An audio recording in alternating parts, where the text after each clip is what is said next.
Hi there guys, Gareth here and welcome to this Vuna Prompt production and welcome to my review of Scream 3, and of course this wraps up my review of the original Scream trilogy, released in 2000, once again directed by Wes Craven, once again starring Neve Campbell, Courtney Cox and David Arquette. So the synopsis of this film, as I've done in previous iterations of these reviews, I'll explain the synopsis first and then we get into my thoughts and opinions. So the synopsis of this film is that due to the events of the previous two films, Neve Campbell's character, Sidney Prescott, has decided to take herself to a secluded area and basically become... She changed her name, well, not legally changed her name, but she goes by a pseudonym, and she's basically cutting herself off from a lot of people. She still sees her dad from time to time, but it seems as if she's cut herself completely off from everybody.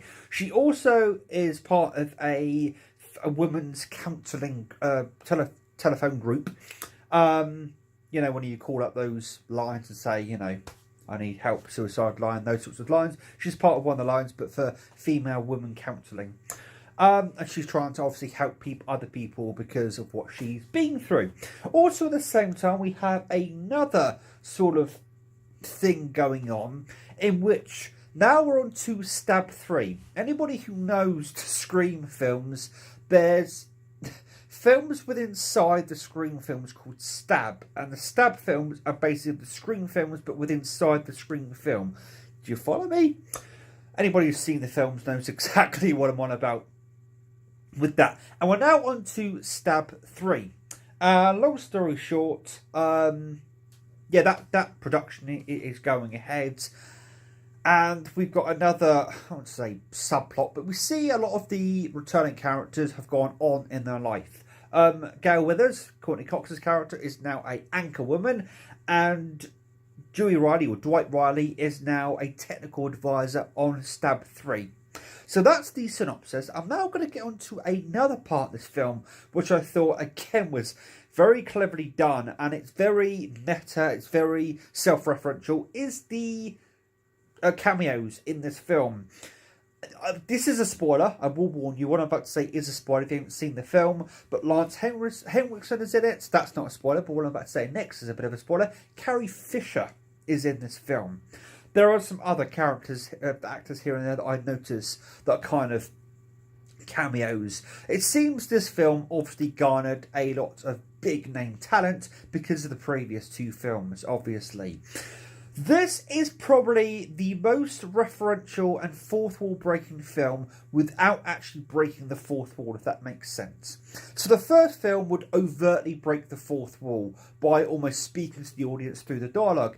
This breaks the fourth wall in that you've got a movie within the movie that's the killer, obviously because it's a Scream film. I think you probably worked out the killer of this movie. I suppose I should finish up the synopsis that, yeah, Ghostface is back, or a version of Ghostface is of course back. But did I really need to explain that to you guys? Because it's a Scream movie. If Ghostface isn't in it, it's not a Scream movie.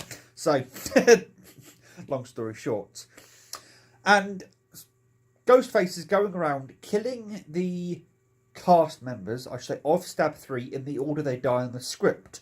The issue with this is three versions of the script exist. And the reason why that's happened is because they want to keep the true ending private or secret in case of internet spoilers, basically. So they don't know which script the killer has read, and basically, long story short, what ending he's going to go for. A little bit on that a bit later. So, as I was explaining beforehand, there are a bunch of cameo appearances, and this is the most fourth wall breaking film of the trilogy, and sometimes the hardest to wrap your head around, because a lot like Wes Craven's New Nightmare, which I haven't seen but I've seen plenty of reviews of at this point. I will be watching that pretty soon, because I'll tell you here and now, guys, I've got the Nightmare on Elm Street box set coming. It should be here today, actually, as I record this video. Anyway, I digress. It's kind of a movie within a movie that's referencing the movie that it's a movie of. And it does it quite cleverly. There are parts of the film that are getting very cleverly done. There's a part where... one thing I want to say at this point, that one thing I like about this film is that Sidney Prescott doesn't actually take centre stage till much later in the film. It's all about Courtney Cox and David Arquette, or Gale Weathers, and Dwight Riley. I actually like that. I like those two people. Obviously, we now know at this point that David Arquette and Courtney Cox are married at this point, I do believe, in real life. So the chemistry those two have on set obviously comes through because they are married in real life. So, of course, they have a shit ton of chemistry. Once again, the movie is extremely well written, extremely well acted. It's although there was a lot of fourth wall breaking and self-referential stuff, it doesn't do it to the point where it's whacks you over the head with it. It doesn't do it to the point where you're bored of it or annoyed with it or sick of it. It does it in very clever, unique ways, and it uses the fact it's a movie and you're playing with actual actors playing characters from previous films, as in previous Scream films and Stab films. Yeah, this hurts my head thinking about this in some respects.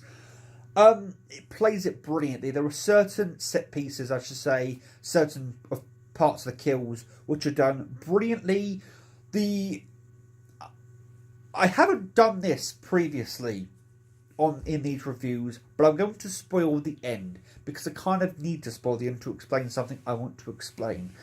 So I'm going to hold my hand up to say the spoiler, and it's going to be up for a while because there's a few things I need to talk about, and then we'll get to my round out of this review.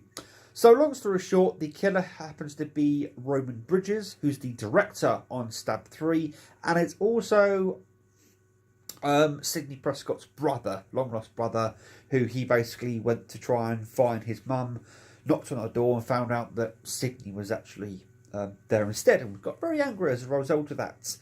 But we also find out that he's been pulling the strings behind the scenes. He's the one that set Billy Loomis on the warpath, and as a result, the second film took place, and as a result, the third film could take place. So a director has been directing the previous events. A director has been directing the previous events of the films, which are films in their own right.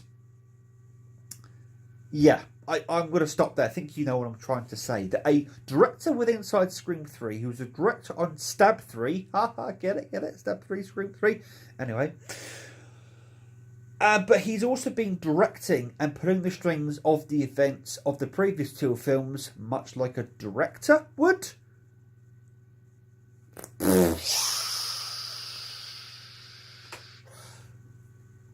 Welcome back, guys. He muted it after I, sorry if I spoiled anything. I need my hand down for a minute, but the hand's now out. You can, The movie was I would say the most well produced in a lot of ways. Obviously, I think it probably had the highest budget of the three films. But once again, the chase scenes were well choreographed. The fight scenes, if you want to call them that, are well choreographed. The action is intense. The film is suspenseful. It's still a whodunit thriller. There's still some red herrings and twists you don't see coming. And again, it's just an overall enjoyable film in more ways than one. I liked, as I said in the previous Scream 2 review, I liked the more comedic elements of the first film. So for me personally, this garners a 4 out of 5, but a very strong, solid 4 out of 5. Just to go over my 3 scores for the 3 films. The first film scored a 5 out of 5. The second film scored a 4 out of 5, a solid 4 out of 5. And this scores another solid 4 out of 5. This is an exceptional trilogy, and it's one of those series of films that not only manages to be a trilogy and pull it off, because although there are numbers of trilogies, and of course the film itself references these trilogies, you've got Star Wars, you've got Back to the Future, you've got Scream. There are lots of lots of directors, producers, what have you, that sometimes trying to pull off a trilogy can be hard, especially in the horror genre. And yeah, this has, as many people have said, this has revitalised the horror genre for so many people, and I can very much see why. And as I've said, previously, I kind of wish I'd seen these films a bit sooner. There's something else in the back of my head that I feel like I want to say about this film. They'll just again. I have sort of. There are some things in the previous reviews I've missed out accidentally, but they're just little touches throughout the film, like Carrie Fisher's character. They basically say that she looks like Carrie Fisher. She is Carrie Fisher, but no, she's actually a person called Bianca. Yeah, there's some of the mental gymnastics you need to go through with this film. But again, the film was thoroughly entertaining, extremely fun. Obviously, there were some comedic elements in it. Very suspenseful, kept you guessing, much like the other two films. Yeah, there's not much more I can say. It is a... I am going to do another video at some point, maybe down the road, discussing the trilogy as a whole and sort of what I now think the impact it's had on cinema in general. But if anybody hasn't seen this film, because I've kind of spoiled some of the plot lines in this review, but if you have not seen Scream, go and watch it. And also the music, the sound. There's the Scream theme which permeates throughout this film. Just so much about it. It's just so good. Just watch it, guys. It easily is one of my favourite trilogies out there. The first film is easily in my top 5, easily at this point in my top 5 films. My top 2 films, I don't know which order they necessarily go in, are Beetlejuice and Alien, and I could quite happily sit this a third right now. We'll see when time goes on and some time has passed where I put it then, but right now, as we speak, I could quite happily stick the first film at third. And it's funny because Luke, if you don't know who Luke is, one of my best friends, he has said if you either get the opportunity, watch them back to back to back. And I can see why he says that. I'm one of these people that thinks strongly believes you should watch Casino Royale and Quantum of Solace back to back, because a lot of people don't like Quantum of Solace. I think it's actually a very good film, and if you watch Casino Royale, which is one of my favourite Bonds, and then watch Quantum of Solace makes a lot more sense as like a back-to-back double-parter. So, brain fart. So, I can see what he means by watch this back-to-back-to-back. Obviously, now I have Scream 4 to watch. I don't know if I'm going to watch it now. I may leave it a little bit because I've just watched 2 Scream films. I may watch it tomorrow night when I get in from work. And obviously, I will do a review on that. Obviously, as I've said in this video, I do have other box sets coming in the post of the horror genre. So I've got the Nightmare on Elm Street box set coming. I still have the Friday the 13th films to watch. The next one of those is, of course, Part 6, Jason Lives. And then, of course, I'll be working my way through the rest of those. And then I'll be working my way through... I'll be working my way through Nightmare on Elm Street. And, of course, ending up with Freddy vs. Jason, which a lot of people, and I do mean a lot of people, have told me that I would personally quite like Freddy vs. Jason. So we'll see where things go with that. But one thing I want to say right now at the end of this video, so I've probably got my core subscribers now watching this. The Scream trilogy has revitalised my love of cinema and wanting to watch these types of films, which is why I actually went ahead and bought the Nightmare on Elm Street set. I did buy it on Sunday when I hadn't yet watched this film, but I was intending on watching this over the weekend, and I did so into today, and bloody hell. That's all I've got to really say is bloody hell. They are amazing in so many ways. And obviously I've got the Scream series to watch, which I'm very much looking forward to watching now. Obviously, as I would like to say at this point, now that I'm very much invested with his work, obviously, I'd just like to say a little bit about Wes Craven. May he rest in peace. I'm just going to say this at the end of this video because, my reviews of these films are like my own little trilogy of videos, if you will. I've got an overactive imagination, and horror films scare me even without watching them, despite the fact so many people have told me that trailers make jump scares, make it seem like there's jump scares when there aren't jump scares, or they put all the jump scares in there when there aren't actually that many jump scares.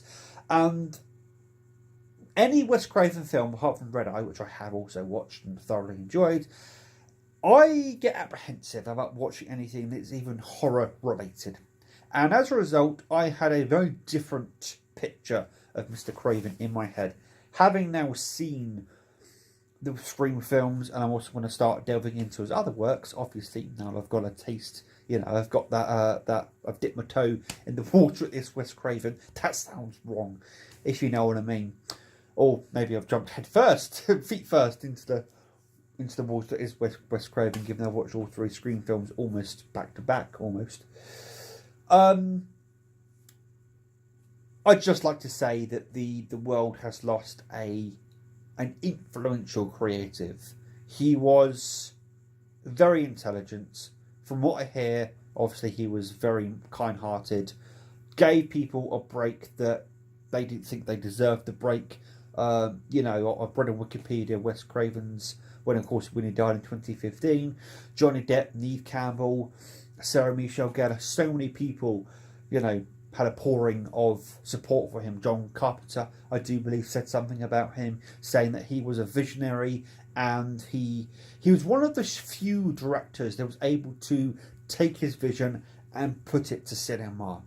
I'm looking very much forward to seeing some of his work. Obviously, the next film of his would either be Scream 4 or the first Nightmare on Elm Street I'll be watching, and we'll see what I think of those. I may even watch Red Eye again, because I watched Red Eye years and years ago, and I don't remember much of it. But knowing how thriller-focused the Scream films are, I can see why Red Eye was why he did that so well, because Red Eye's got very little to do with horror drama. It's more just a general thriller. But there's so many more Wes Craven films I want to check out now, such as The Hills Have Eyes. I want to check out what's it called? Brain Farts. The Last House on the Left. All those types of films, because he makes the horror genre highbrow, and that's something that should be taken with great respect, is what I mean. Because the horror genre, as we all know, and I've seen more than enough of the 80s horror films to know this, and the 70s horror films to know this, it was trashed to pieces. It was watered down. The studios just ran away with it. And the other thing I must commend Wes Craven for, of course, he obviously dealt with this with his own Nightmare on Elm Street franchise, is he stuck with all three of these films. He's the director on all three of these films. Whereas on Nightmare on Elm Street, he was the director of the first one. Don't think he was much involved in the second one. Was the writer on the third, and then didn't come back till the seventh one, Wes Craven's New Nightmare, which Wes Craven's New Nightmare is the beginning of him beginning to, do the whole brainstorming for Scream. Believe it or not, from what I've heard from other people and from reviews I've watched of Wes Craven's New Nightmare. Yet he takes a genre that's often considered lowbrow entertainment and makes it highbrow. That's all I can really say, and I look forward to seeing some of his other stuff. Anyway, guys, if you could for me, leave me a like or a dislike on this video. If your feelings are more complicated than that, please leave a comment down below. I do like to say, YouTube is a social media platform. Let's make it social. Let's take it back from the trolls. And if you haven't already, please You can stick around by pressing the subscribe button. It's big, it's red, it's free. Do it. If you want to stay up to date with what I do, hit the bell icon, make sure the quotations around it, and you receive a notification to your device of choice every time I upload a video. And as always, guys, you've been a very patient and supportive audience. And until next time, please take care. And as always, enjoy the rest of your day. Ta-ra!